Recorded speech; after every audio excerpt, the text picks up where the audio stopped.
अगर राम गोपाल यादव का नाम आया है तो क्या उनको आकर ये नहीं बता देना चाहिए कि ये गलत है? क्योंकि बीजेपी तो कह रही है वही चिट्ठी भेजे हैं।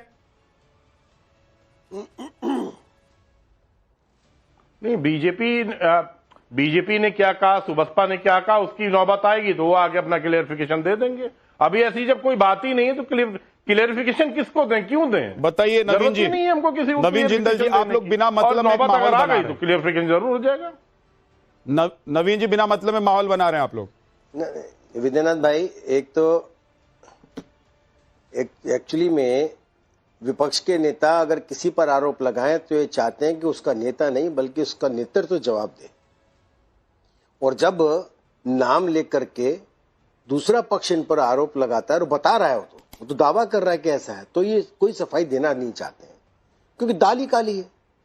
समस्या इस बात की नहीं है कि कौन टूट रहा है कौन जुड़ रहा है।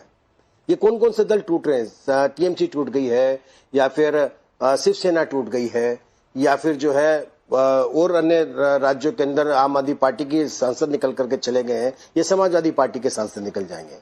मसला इससे भी ज्यादा गहन है। वो मसला ये है कि आज देश में जो चुने हुए प्रतिनिधि हैं या फिर जो राजनीतिक क्षेत्र में काम करना चाहते हैं, वो इस बात को जान गए हैं कि या तो वो जो है एक सनातन विरोधी और जो देश विरोधी पार्टी के साथ किसी भी तरह से आने वाला राजनीतिक भविष्य अपना नहीं जोड़ना चाहते। और यही कारण है कि एक मुस्लिम लीग की तरफ बनती जा रही जो पार्टियां हैं, जो केवल मुस्लिम मुस्लिम मुस्लिम मुस्लिम कहते हैं, सनातनी विरोधी है, हिंदू विरोधी है, वो सब लोग उन्हीं में बचे हुए हैं और बाकी लोग नहीं है।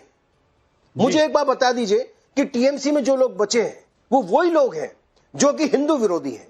आज जो आम आदमी पार्टी में है वो लोग बचे हैं जो पंजाब के अंदर पंजाबियत के विरोधी हैं, सिखों के विरोधी हैं और बीजेपी में आ जाएंगे तो फिर, या फिर अगर आप बात करेंगे तो शिवसेना के अंदर वो लोग हैं बीजेपी में आ जाएंगे तो कांग्रेस और उसमें चले गए। मैं कह रहा हूं कि आज जो मैं उनका ये कहता हूं विद्यानाथ भाई कि देश के अंदर जो चुने हुए प्रतिनिधि हैं, चाहे वो कारपोरेटर हो, चाहे वो विधायक हो, चाहे वो विधान परिषद के सदस्य हो, सांसद हो, राज्यसभा का सदस्य हो, कोई भी हो, और या फिर किसी राजनीतिक क्षेत्र में काम करने वाले हो, अगर उनको लगता है कि सनातनी पार्टी के साथ रहना है, उनको लगता है कि देश में हित में काम करने वाली पार्टी के साथ रहना है, तो उनको आज के समय में एनडीए के अलावा दूसरा कोई गठबंधन नहीं है। अगर है तो मुझे बता दीजिए। मेरे सवाल का जवाब नहीं दिया नवीन जी आपने।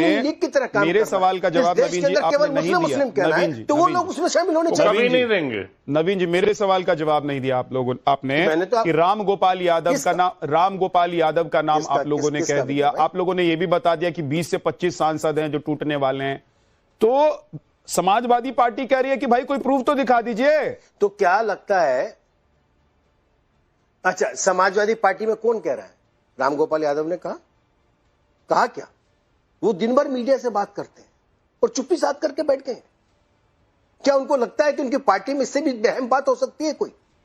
एक तरफ पार्टी टूटने के कगार पे, पार्टी में मिथ्या फैल गई, लोग आपस में विनिवेश पैदा हो गया, छोड़ करके जाना चाहते हैं, और दूसरी तरफ राम गोपाल यादव चुप होकर के बैठ जाते हैं। बोलिए, वो मीडिया से बात करने के लिए उनको किसी को परमिशन चाहिए? अरे हो गया, किसी जगह से कुछ अनुमति चाहिए? ठीक नवीन जी, 1 मिनट लगता है उनको जाकर के स्टेटमेंट देने में। क्या उन्होंने दिया स्टेटमेंट? अरे भाषण आप ही दीजिए भाई साहब, कोई आपके साथ नहीं बचने वाला है। नहीं एक एक करके बोलिए। देखिए, हो गया भारतीय जनता पार्टी और इनके जो प्रवक्ता हैं उनसे अनुरोध है, मेरा प्रार्थना है कि अगर आपके पास ऐसी चिट्ठी है तो आप खुद ही जारी कर दीजिए। दिक्कत क्या है? काहे डर रहे हैं? जारी कर दीजिए ना। किस बात का डर है भाई? और अपने आप को सनातन कहते हैं। उस दिन बाद आप भी देखिए, राम मंदिर का चढ़ावा चोरी करते हैं आप। शांत हो जाइए, सुन लीजिए ना। मैं बीच में नहीं बोलता हूं ना किसी के। जब बाल बटुकों का केस खींच के पीटा जा रहा था, जब शंकराचार्य जी के ऊपर आप लोग इल्जाम लगा रहे थे, जब बनारस में शिवलिंग तोड़े जा रहे थे, तो सनातन कहां चला गया था आपका भाई? की बात कर रहे हैं। सनातनी ने गोली दीपेंद्र मिश्रा ने चलाई थी, दीपेंद्र मिश्रा ने चलाई थी गोली। आपने लाशों के ढेर लगवा दिए।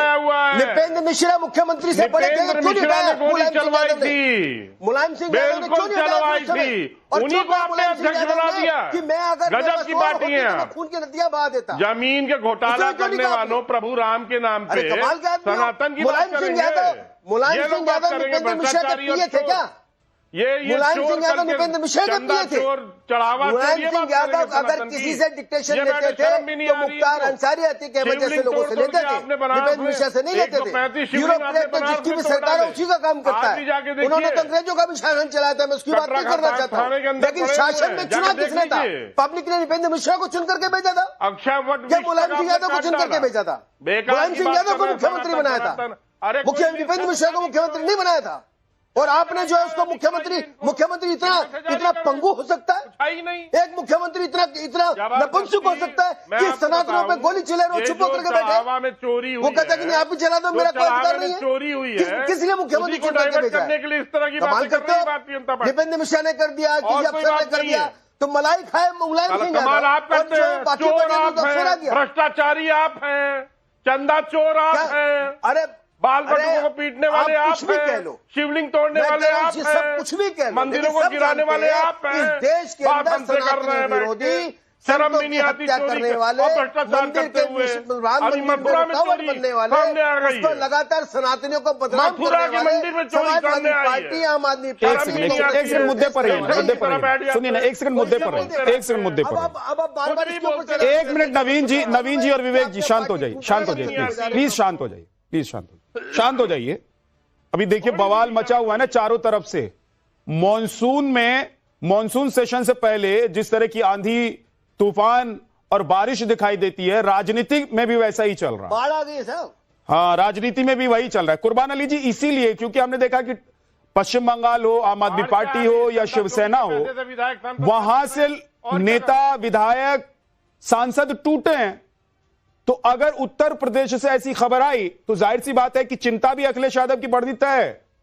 और अगर चर्चा होगी तो ये पूछा जाएगा कि भाई ऐसा क्या चल रहा है समाजवादी पार्टी में कि सांसद टूट जाएंगे, और टूट रहे तो कौन तोड़ रहा है? बिल्कुल सही वाजिब सवाल है आपका, और ये सवाल जो है वो उसका एक आधार है, क्योंकि इस वक्त ऑपरेशन लोटस फुल स्विंग में चल रहा है। पहले आम आदमी पार्टी कैजुअलिटी हुई, फिर तृणमूल कांग्रेस हुई, फिर शिवसेना हुई, अब समाजवादी पार्टी का नंबर है। और समाजवादी पार्टी अगर उसके कुछ सांसद, जाहिर है कि आज हर कोई इस कोशिश में रहता है कि यहाँ कोई हरिद्वार जाने के लिए तो आए नहीं है, चैरिटी करने के लिए तो आए नहीं है, सबको अपना मालूम है कि क्या करना है। और अगर ग्रीन पास्चर्स मिल रहा है तो फिर जाहिर है कि उस तरफ लोग जाना चाहेंगे। लेकिन असल सवाल ये है, अभी आप ही की बहस में ये सवाल उठ कर के आया कि साहब ये सारे लोग जो हैं भ्रष्ट हैं, लेकिन जब वॉशिंग मशीन में आ जाएंगे बीजेपी की तो सब साफ हो जाएंगे।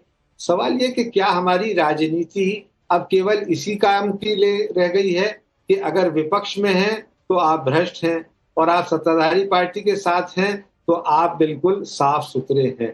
सवाल ये है कि क्या चुने हुए प्रतिनिधियों को इसी तरह से तोड़ा जाना जायज है? लेकिन क्या कौन तोड़ रहा है? मर्यादा है? बीजेपी में तो सभी शामिल हो नहीं रहे हैं। आम आदमी पार्टी के सांसद बीजेपी में शामिल हो गए, लेकिन टीएमसी के नेता बीजेपी में शामिल नहीं हुए।